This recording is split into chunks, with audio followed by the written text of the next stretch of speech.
Hello, how's everybody doing today? Good. That first word on a mic is always a little bit awkward. I apologize for that.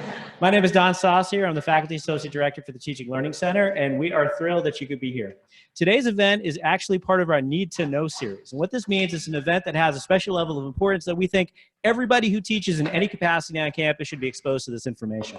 And we are thrilled to have 4 presenters that are going to help us navigate lots of situations that provoke anxiety for our students. So without further ado, I'm going to hand this over to them, but please help me welcome them. Thank you so much. To save time, I'm just going to really quickly say who we are. I'm Michele, Janette from the English department. This is Kurtz from Social Work, Sociology, Anthropology, and this is Karin Goldberg from Geology. And this is Kodee licensed psychologist.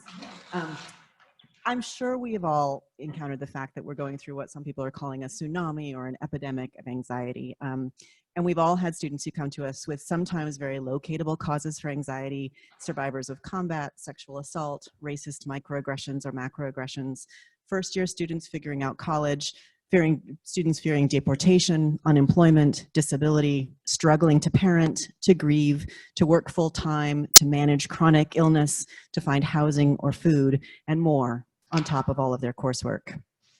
Last year, I was speaking with Heather Reed, who estimated that 3,000 students visit the Office of Student Life each year, 1/3 of whom articulate depression and or anxiety as the issue facing them.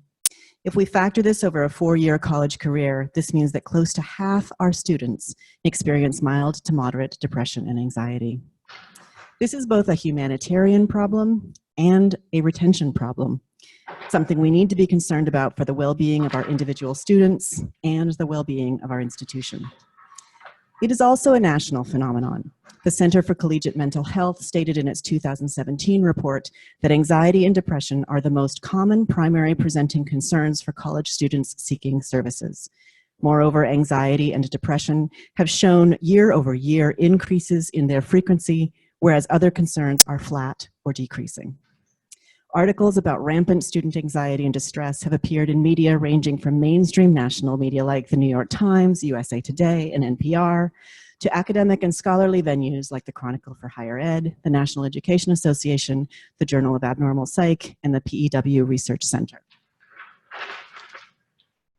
While many fabulous, wonderful efforts are underway to help students achieve greater mental health through counseling and other support services, this workshop addresses what we can do in the classroom.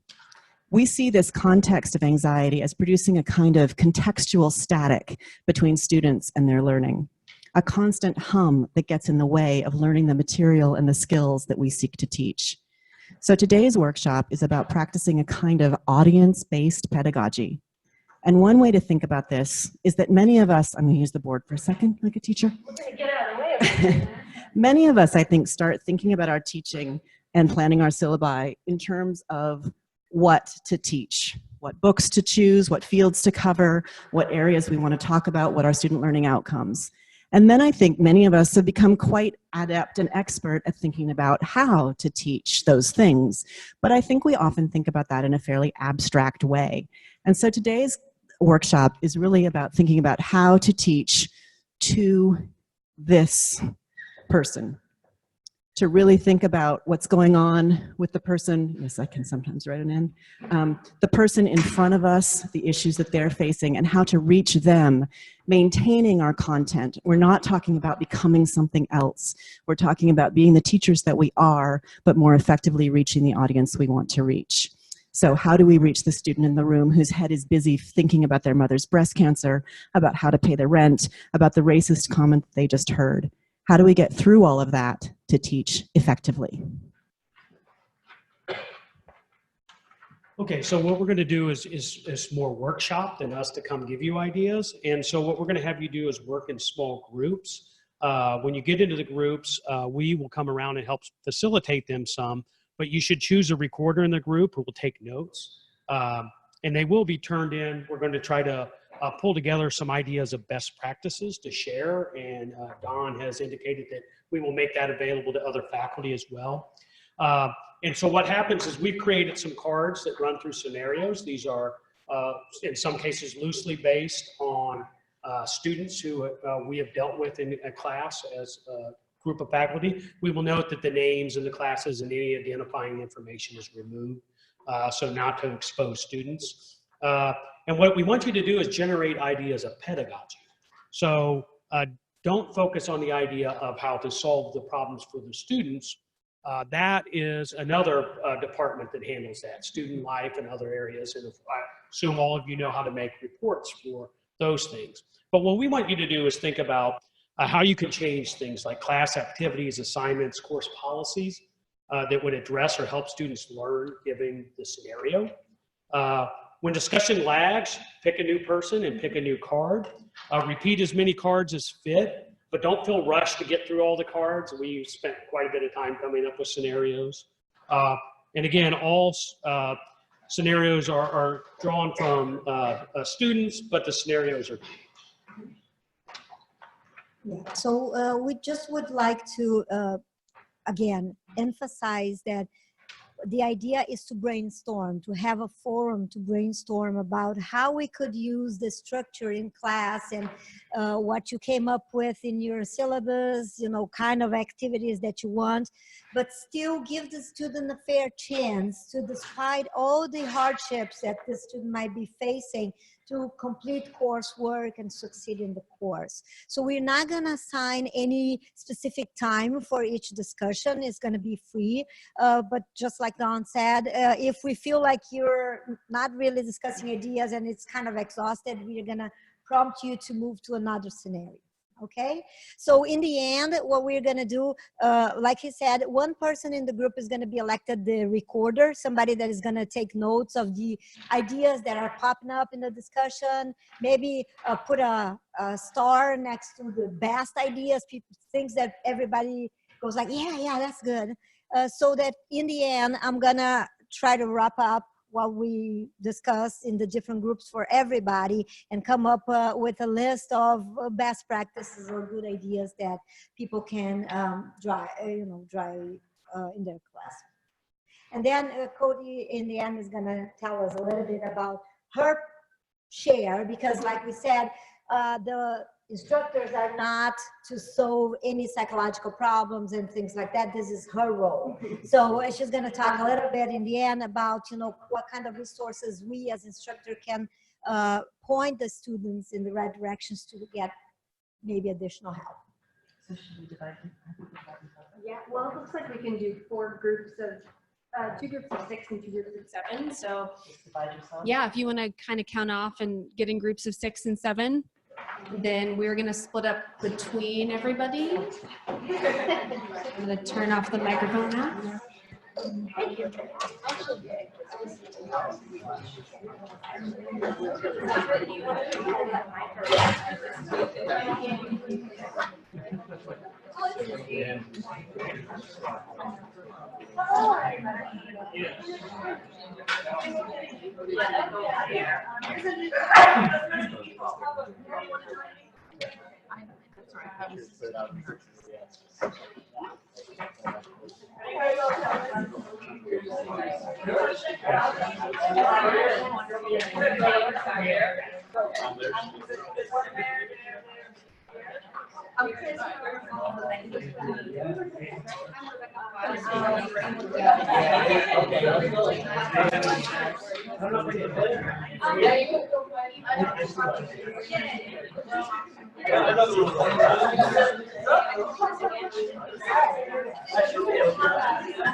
We have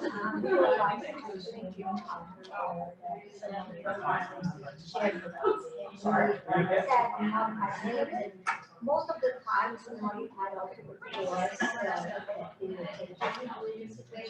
sometimes so the idea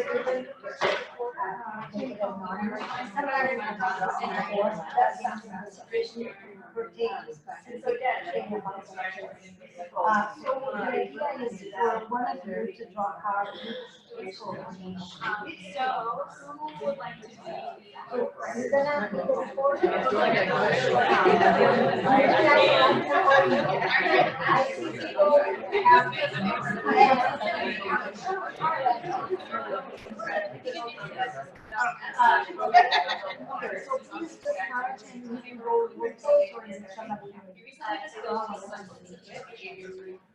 And like down class or within their so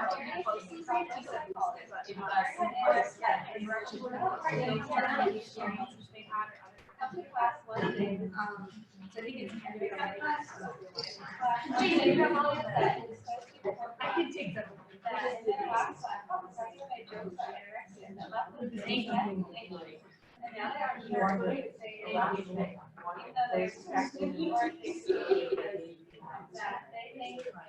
They won't be great. Oh, thank you. All right. Make sure we're following. We have one with scenario out and brainstorm ideas. Does anyone have one to like? Sure, yeah. So just not even be discussing with the teacher, but it's be discussing with the students. No. So that person. Oh, if I were to say no, fine.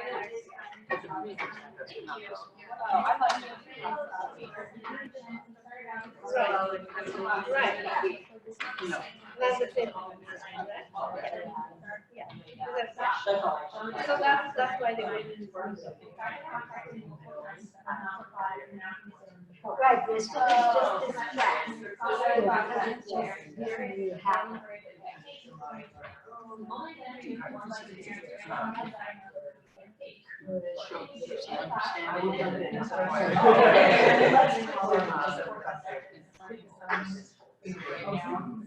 Okay. So my question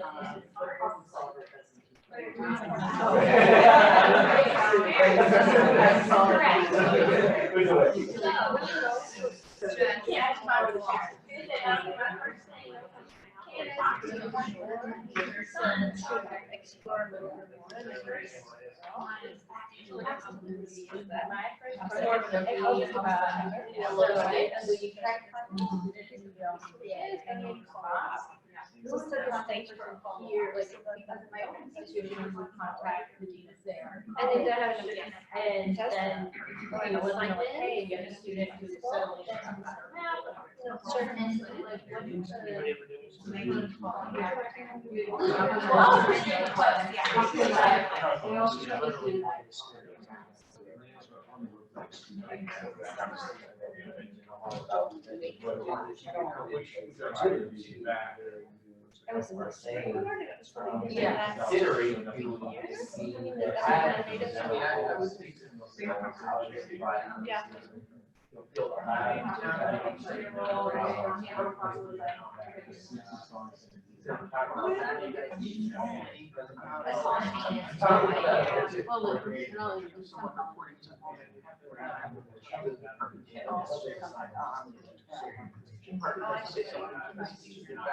Yeah, no, that's getting before you're that.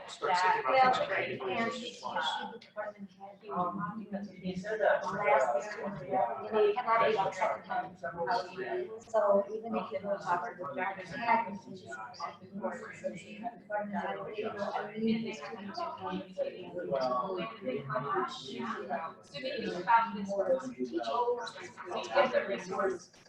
either early or you respond to the assessment. And then what was the student's name? Randall, but Randall comes back to class. He's like, I need to set up a meeting with them to talk to you. What do you want to do?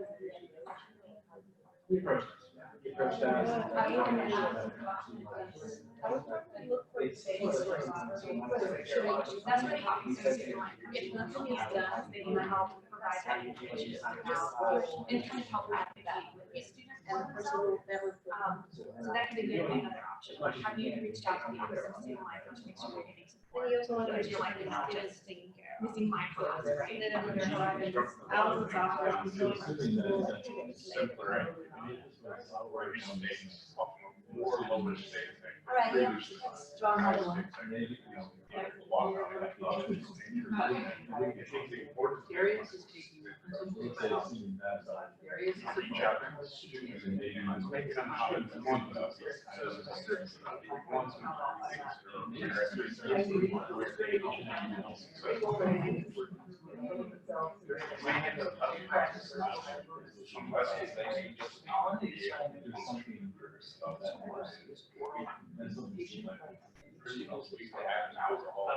Darius is anxiety.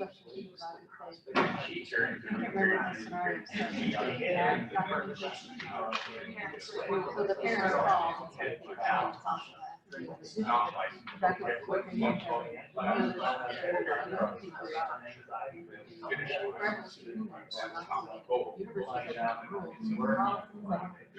In our college, state, my reading of I give them different things.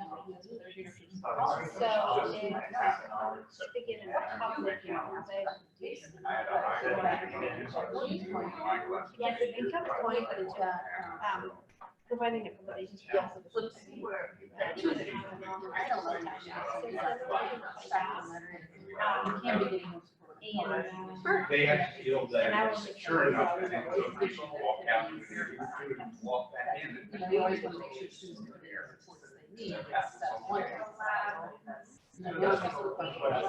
What is, I choose. What is,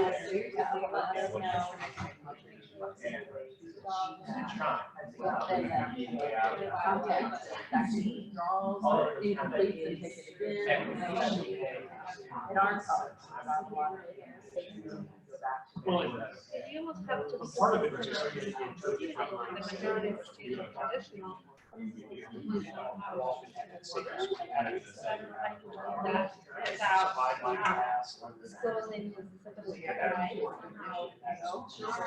The rest of the students have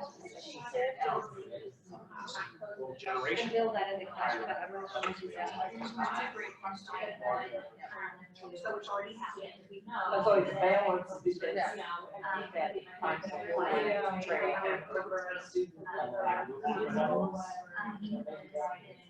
Working with a classmate, you know, that sensitive. Diane's taking There's opportunity. Yeah, like, you know, they ask questions that even the way we are right now,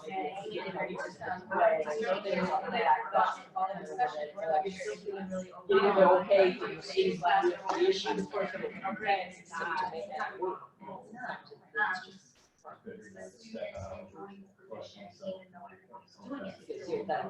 So again, walking by, touching Diane on the shoulder, touching her wrist, it's just kind of non-verbal, kind of stimulator. I have a student that I see at the bottom. There's so much to wake up and then something that I have, what are you, when they come to see. I must say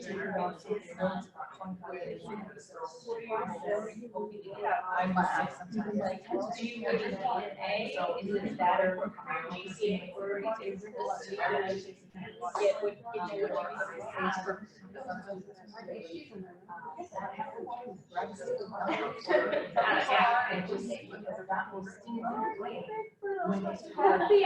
I have to take my, undergrad, and that's, you know, I'm gonna get my C.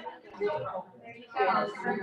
Exactly, so that,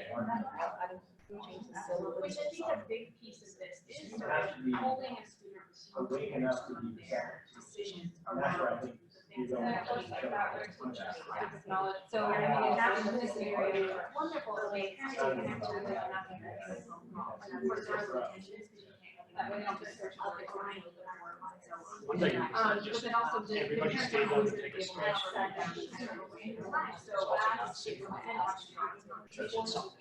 you feel like you should of course, you want to do the links, majority of the class doesn't know what that is.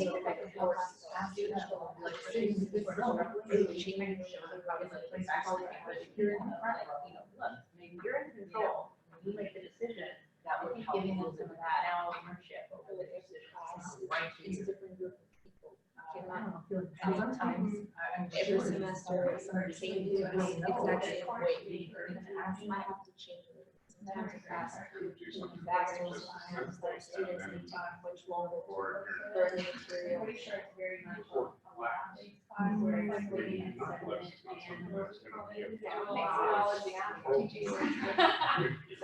stuff is not easy. Right.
I think you just think you're going to see the meal and but it's actually unrealistic, right? Like, so yeah, that's fine. That's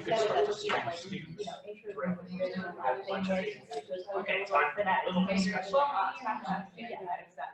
So just knowing where we get it out first time. Try to be closer by that. Just look for her that.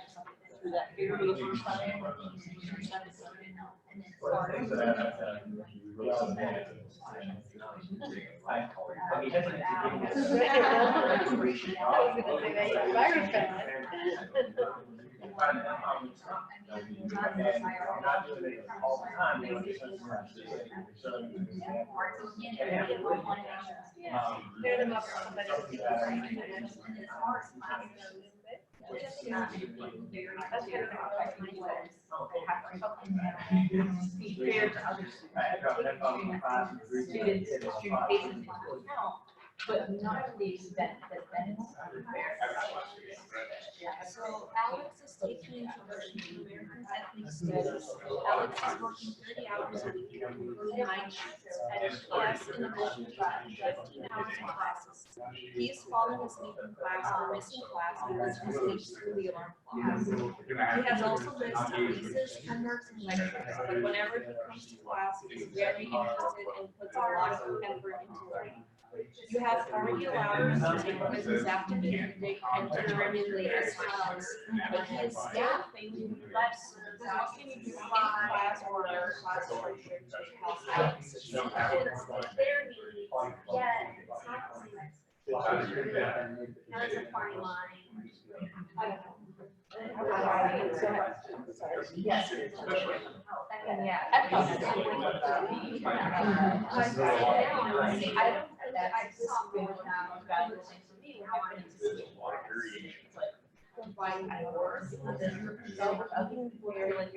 I had supported at this point, maybe just accommodation.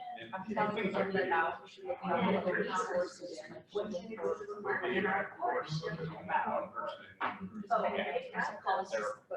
it's not can make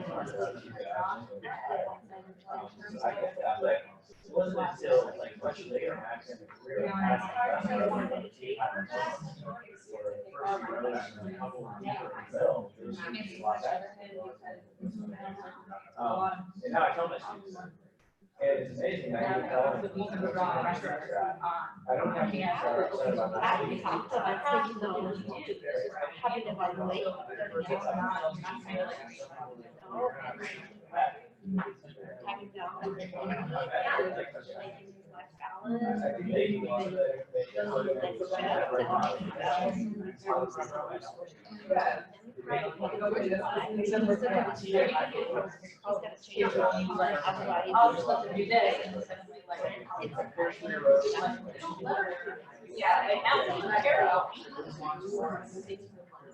Right.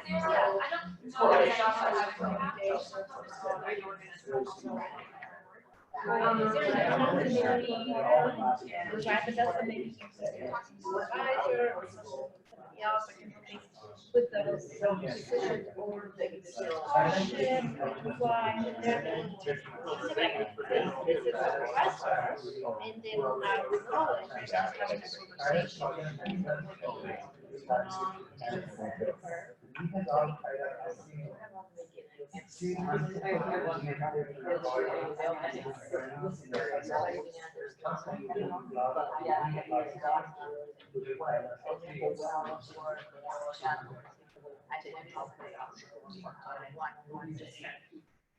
keep functioning like one day out.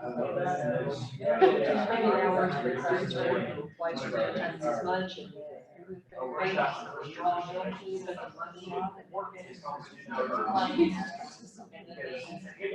Spend that on us.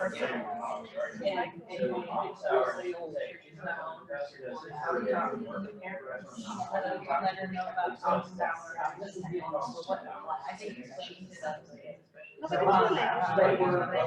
I mean, we're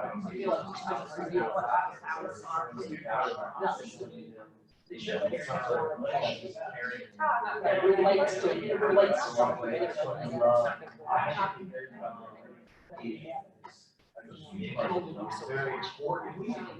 I know it's possible that, this is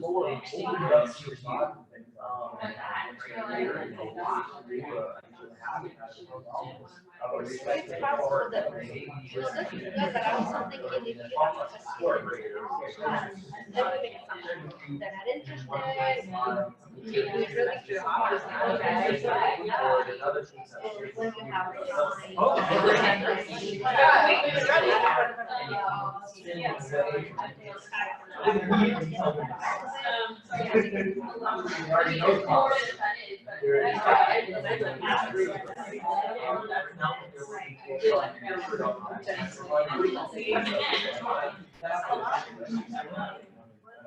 when you have maybe you're like become more pretty effective on so too quick like I'll just either my students are doing talk once every 3 minutes in the lectures or at least once a day like You want to be helpful, you want to just say yes.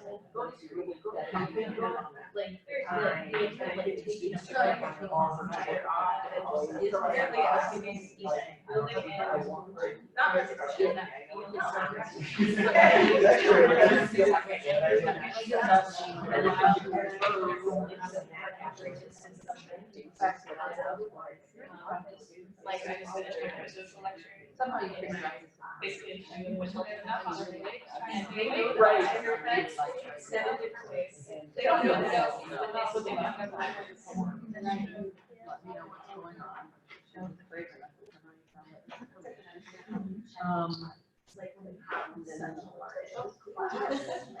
Okay, Dawn is taking topics in American music. Dawn has a session in Yeah. I was just like, so he's taking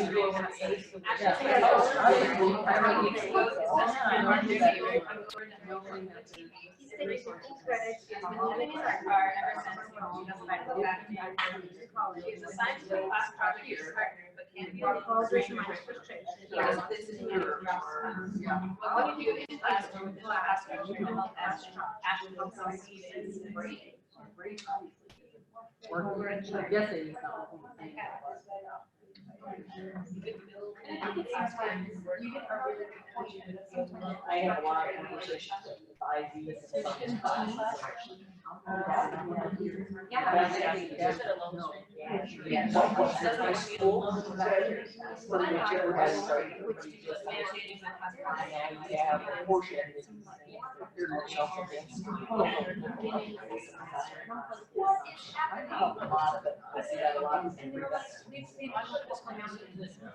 it's just like something about having attention to this event that can feel powerful.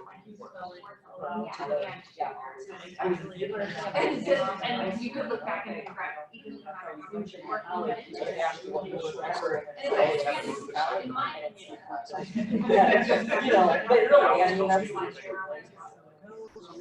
And how do we teach that? I know how to People who take over. Some areas not run away from the trouble, some areas But I always had because so difficult. Something was going so wrong. I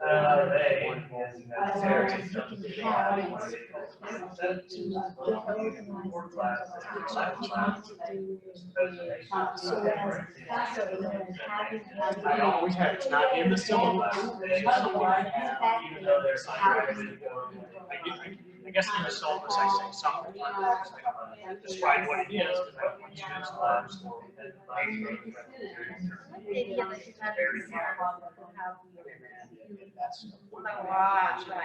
don't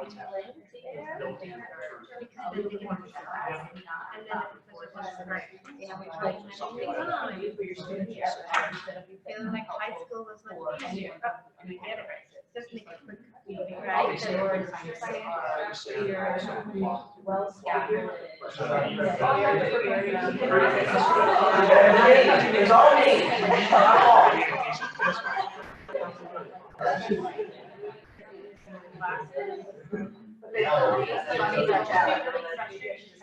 Like sit down and figure out, like, okay, I can't keep my life straight, and now I have to figure out what I'm going to do with this man. And so I think that's where we're feeling like we were a couple of times. I started to do math, breaking it into small steps. Like, this is what we're doing.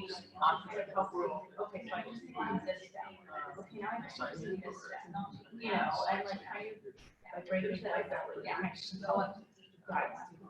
And that would be something, even though you're busy, the ones who are teaching practice. Look at the worst case. Let's say. Worst case.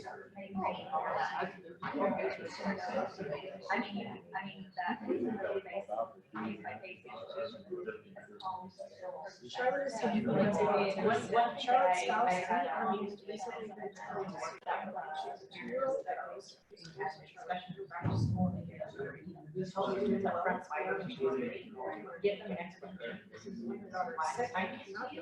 This is what I want you to get out of it.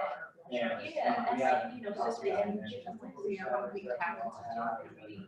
Okay, how strong it is. And they're reading it, and so going over to the, I don't really know why they're doing it.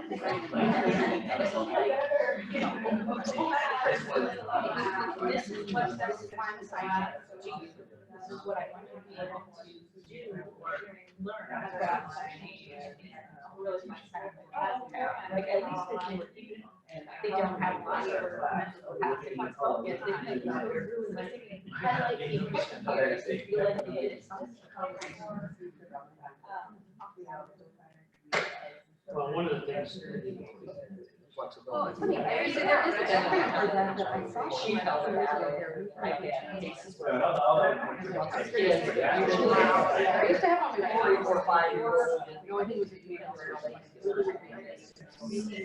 well, right. You or yeah.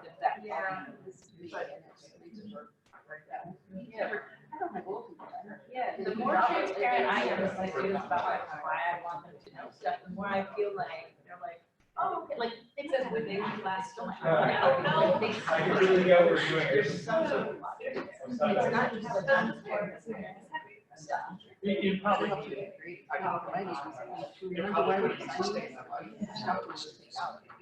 Yeah.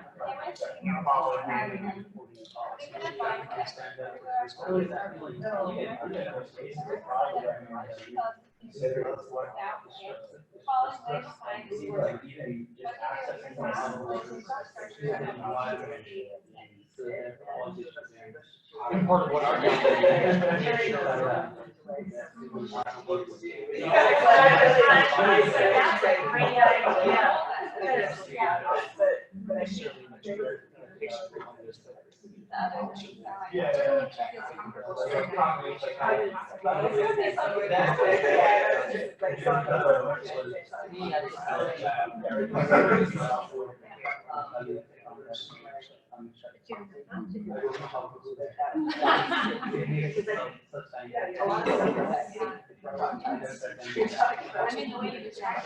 Well, I'm like, last time I recorded, let's talk about it.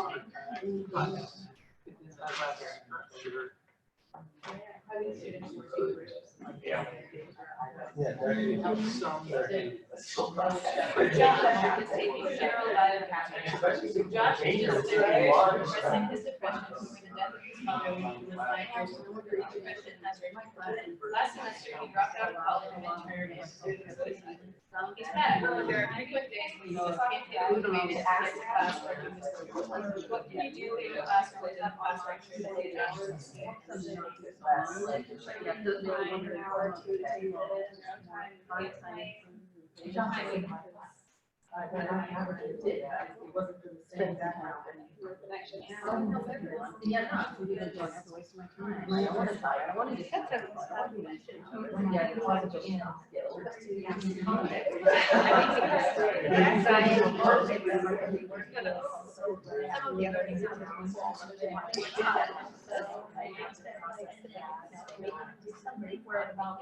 like student services technology, that community. Yeah. Yeah. That's awesome. Just not turning so the one thing I've done so far. I don't know. It could open a whole lot.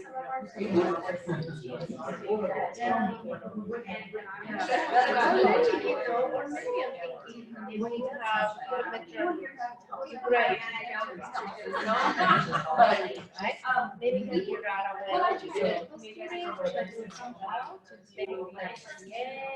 and that way,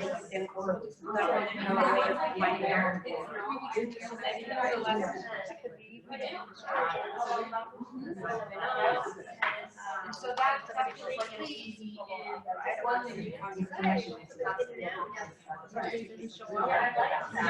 and the other skill is that well, maybe that's actually better. It's like, oh,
like I'm so tired, I'm so stressed, and like I don't, yeah, it's hard to do it, and now I'm gonna do it. Ready, go. So we probably have 4 minutes. So would you mind reviewing what we have?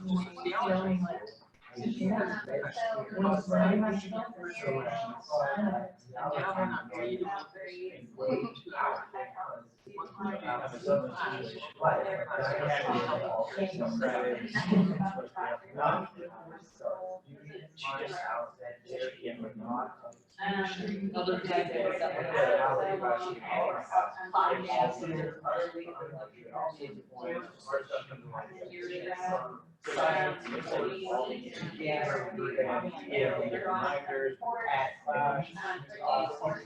don't provide slides.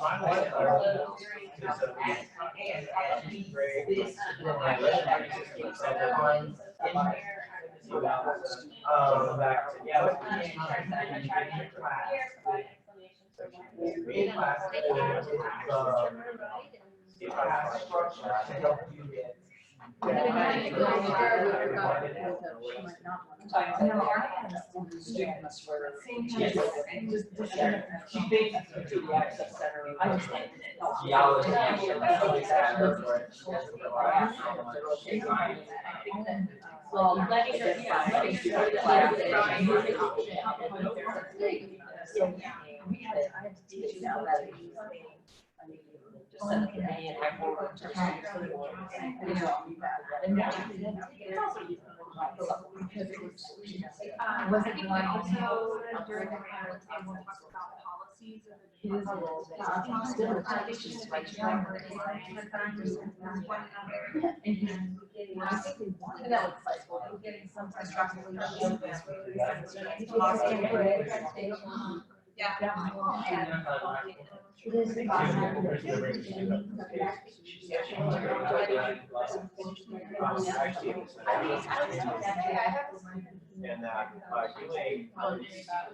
doing in the course, a lot of the assignments are almost more like your own.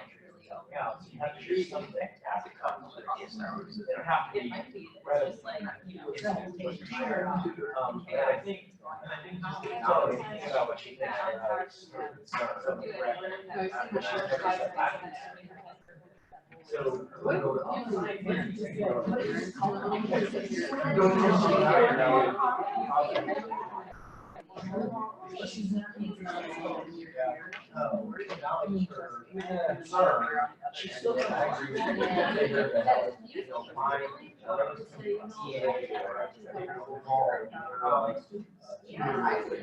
Excuse me, I don't want to interrupt the good discussions that are happening, but I just would like you guys to be mindful that, if possible, start wrapping up the discussions because we have to get together soon.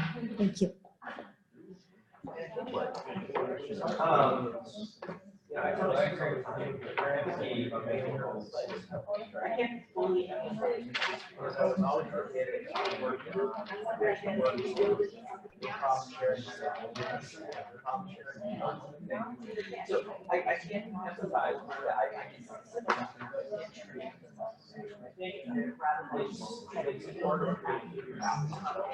I can't emphasize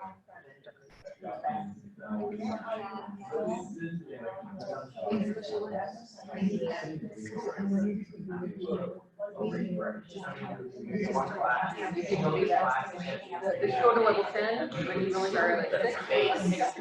Yeah.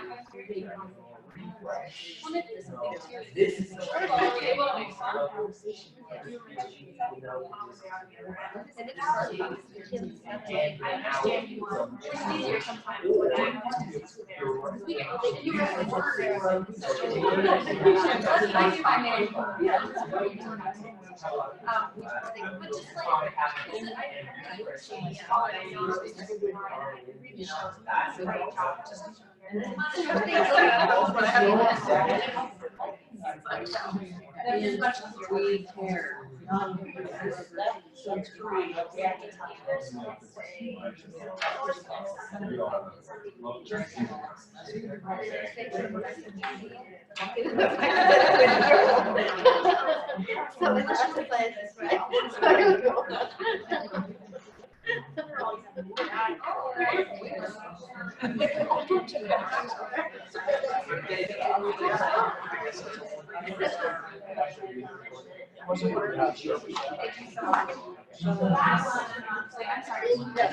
Okay, everyone, if we could please let's get back together in the big group.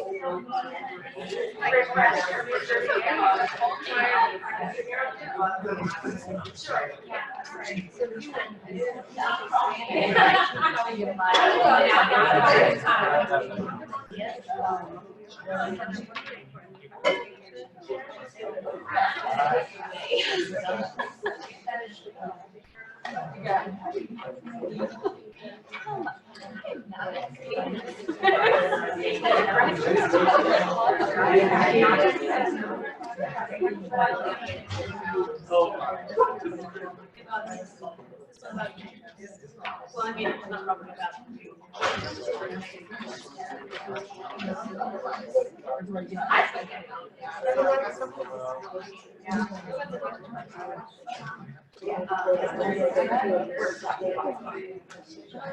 Yeah, so we're learning.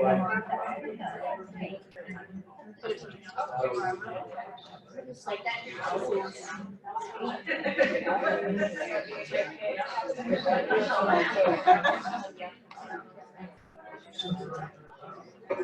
Okay, before we run out of time, we would like to wrap up some of the points that we discussed about.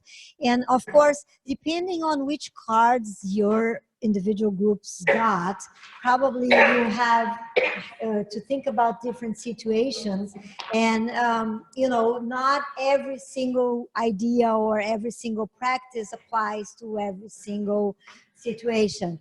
But the idea here now is to kind of list some of the good ideas that came out from the discussion that, depending on the situation you're going to face in class, you can draw upon and use these good ideas as resources to help the students succeed. So what I would like to do is go group by group and have the reporter, the person that was taking notes, give us some of the good ideas that came out from the discussion for the different situations. So let's start with this one. Be brave, be brave. Great. Should I go through both? Just one. No, you can go through both of them. Okay. Just try to keep it short. Sure. So the first scenario we had concerned a student named Randall who was suffering from some PTSD. And so, Yeah, go ahead. so the first thing is that the parents were the ones who reached out to us as the teacher to tell us that they're very mad that their son is going to fail the class. And so first thing is, sorry, mom and dad, we don't talk to you about grades. FERPA. Next, we'd want to contact Office of Student Life and the student's dean of their appropriate college just to, you know, fill out a student of concern form, make sure that they're aware that services are probably needed. Since this specific student is suffering from PTSD, we would likely ask what can be changed about the classroom to make you more comfortable. What can we change about the course to make it more accessible to you? Obviously, we don't know what exactly is going on, like with the specifics of their PTSD, and so what accommodations can be made. Next thing is just meet the student where they're at, so long as course outcomes are being considered and met, and also as long as department policy is being maintained. We don't want to overstep any boundaries or, you know, have it not be fair to other students considering the circumstances. And then the second scenario consisted of a student whose father was diagnosed with cancer. So we would ask questions. We'd want to ask them, do you need to be here? What are the options for you withdrawing from the course? Alternatively, what are options for you sticking with the course? Again, what accommodations can be made? Considering asking them reducing their course load, reaching out to a tutor, counseling services, etc. Help them realize their own responsibility. So options for self-care, accessing resources on campus. We'd also want to make sure that assignment guidelines are clear. So provide explanation for why they're reading the specific, you know, articles or books and being assigned the task at hand. For this scenario, we considered that possibly their courses that they're taking might be their, you know, claim to sanity at that point, you know, the one like steady thing that they have. And so not to make their courses more difficult, we want to make sure that what we're asking them to do, the guidelines are very clear, just so that there's not any more confusion in what might already be a very confusing time. And then, of course, make sure department policy is maintained. Thank you. So I think one of the important things is to realize when you can actually accommodate the situation within the classroom and when do you need to refer the students to some external resource. Therefore. Okay, here.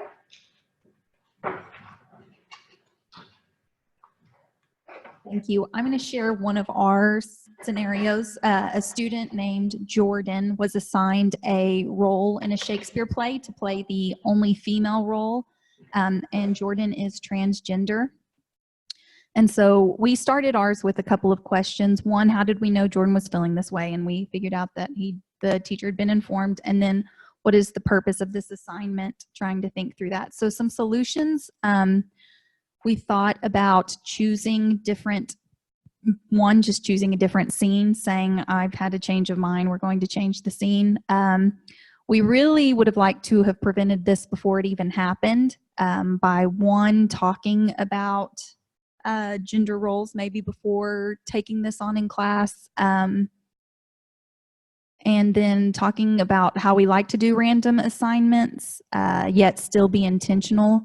So having students, while it is random, give preference options, ask things that they need to be aware of or discuss stresses before beginning the assignment. Thank you.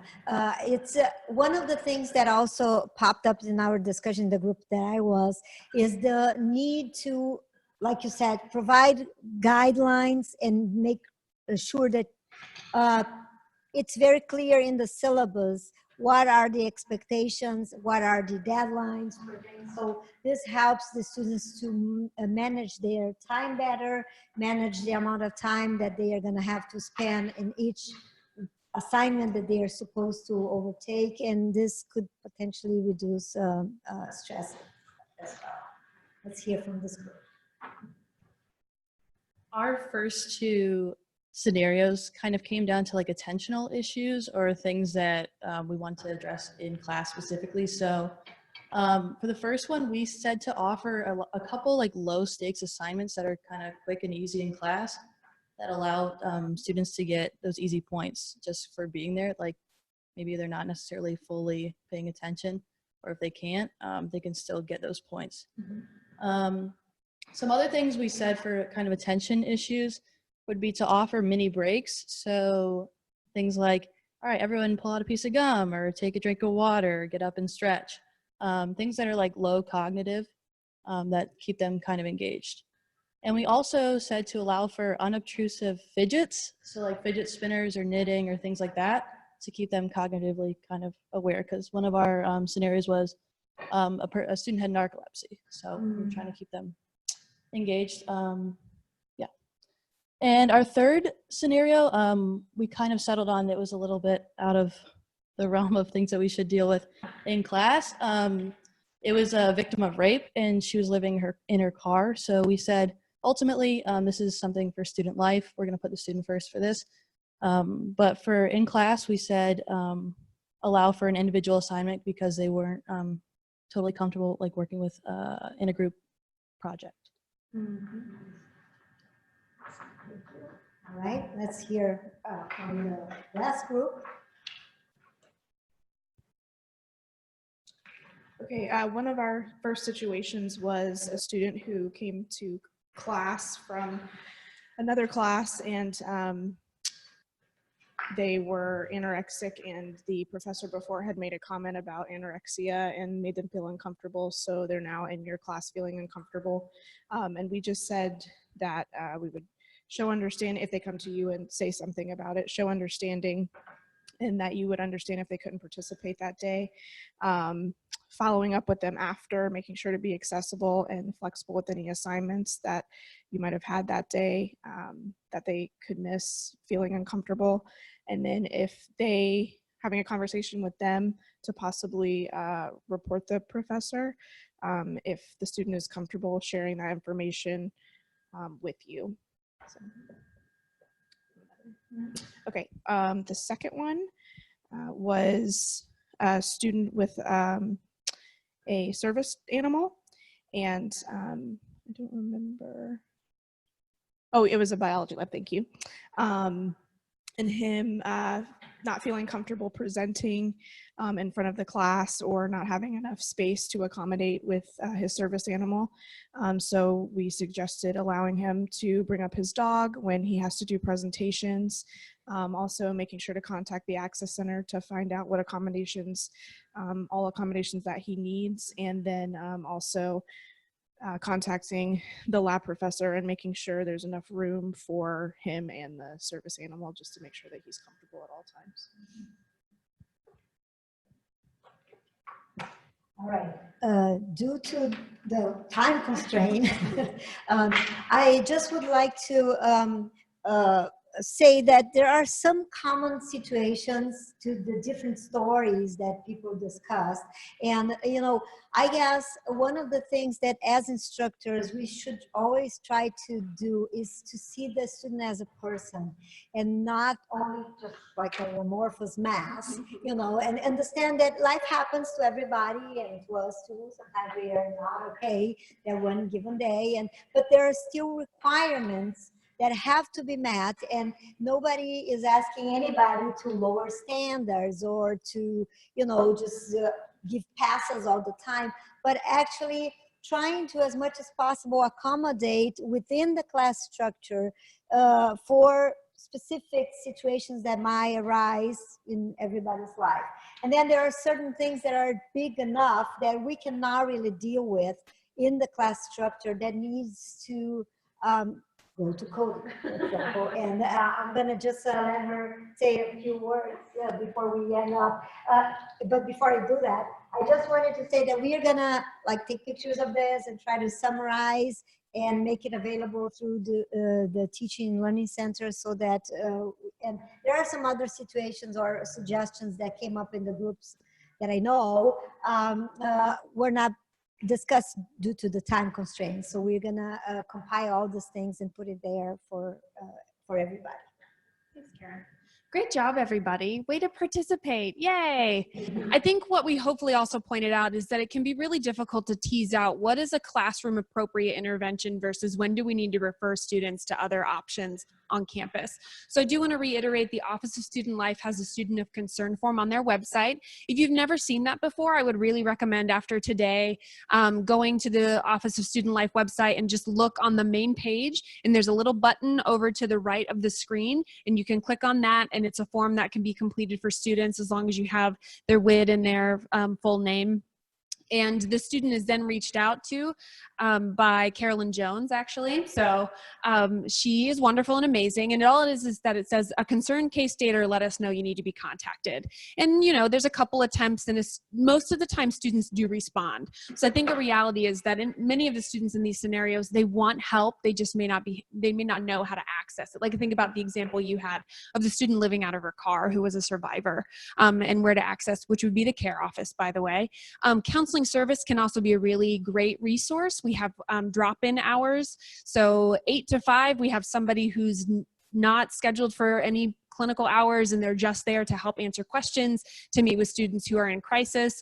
So if you have a question about maybe a student that you're going to meet with, or you're not exactly sure about what to do about someone you're concerned for, you can call us and we will help walk you through some options. Most of the time we're going to redirect to the Office of Student Life because confidentiality doesn't allow us to contact students, but we will document that someone was concerned about a student. We have access to all of every student's file from the CASES system. It gets loaded into our electronic record keeping system.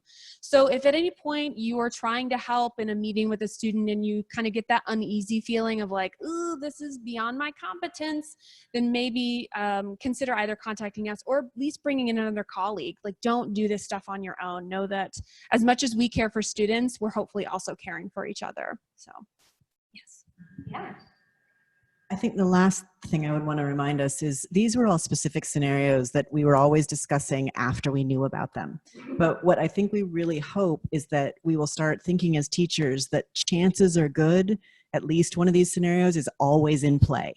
And so really start thinking about how we might not wait to be after the fact with strategies like this, but start thinking about building in the capacity for flexibility, the capacity for multiple people to check in on people, just those capacities from the beginning rather than always trying to play catch up after they come up. So, thanks. So lastly, if I could have the note takers' notes to compile, that would be really helpful. Thank you so much for your participation.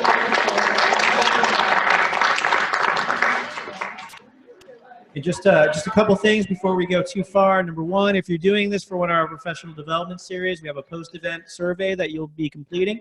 That's actually how you get credit for this toward our professional development series. The other thing I would say is that all of these are cataloged on Canvas. If there's ever need to come back to this and check this out, you can absolutely do that. Andy Thompson also came and presented about what student life does and about things like the Student of Concern form earlier in our series.